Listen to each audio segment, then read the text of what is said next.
without looking. In your favorite FPS, how does your gun scope work? Do you think it works like this, where it's just all black and you only have this little dot, some version of this? Or do you think it works like this, where it's just a graphic over and your point of view just gets shoved up? Because here's the deal. In my mind, I always go to the first one. And the first one is what used to always be, because it was about rendering, right? And they just get to render this little thing, but far away. It was really nice. It was cheap. And the problem is that makes you feel claustrophobic and weird. And so people have done some strange things.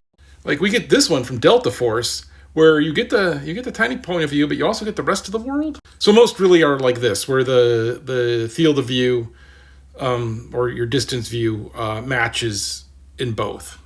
And there's some that actually do the rendering of both, which is more expensive, right? And then some blur out the edges here to kind of give the appearance of that. But this is the least popular one I could find. And then even like Cyberpunk, which has some amazing scopes, really, it's just shoving up your point of view and your FOV, and adding color and effects to it. Bungie does this in a lot of their games as well. They add effects or little visual ticks inside of that. And Dirty Bomb did some stuff where it also gave you some additional information around, but did the tight scope.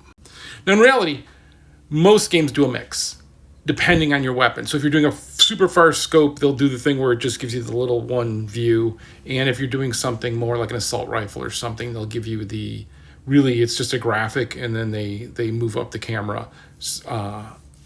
But they move up the camera for everything, including things in the scope, which feels like, if you tell me they do that, I'm like, oh, that's just stupid. That's lazy. And then you play it and you're like, yeah, I don't even notice. And it's just really helpful and nice and good. And the reason is I'm looking at this, of course, is because I was at the point where in the thing I'm working on, I was just playing around with some scopes and I wanted some different kind of scopes. And I went back to Cyberpunk and I'm like, man, I really like their scopes. And I was like, wait, really? Really?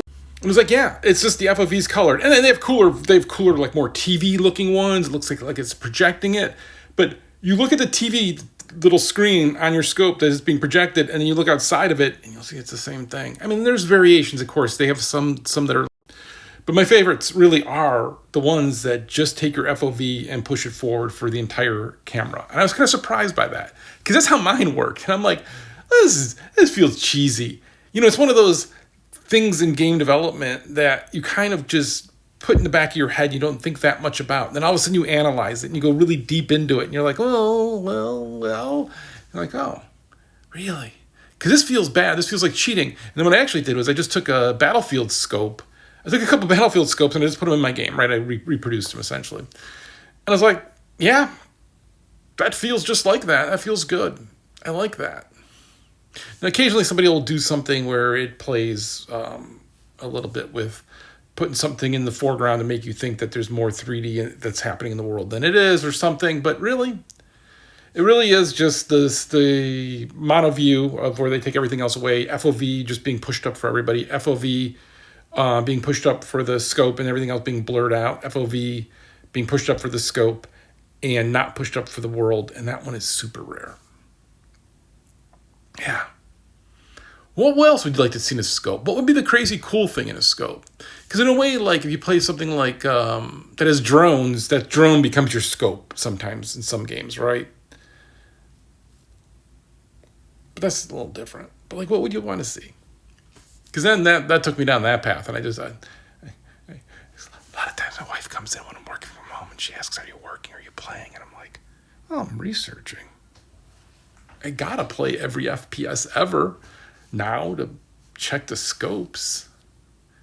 And it's weird because some of the boomer shooter stuff do real graphical, like simple. Again, same rules. They have the same 3 versions of it, but they'll put some more on there. I like having a little something in there, but then I look at doing that and I realize the complexity of doing that. And I think I have a cheat that I could do.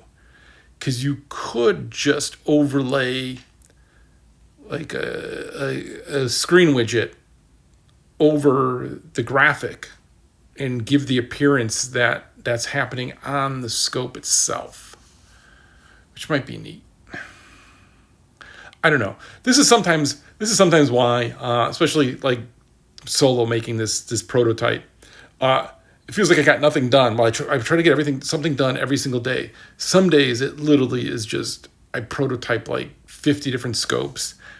And then I'm like, yeah, I'll use these one or two. I'm not going to support these others. And why not support all these? Why not have all these crazies? Because there's going to be a bug in it.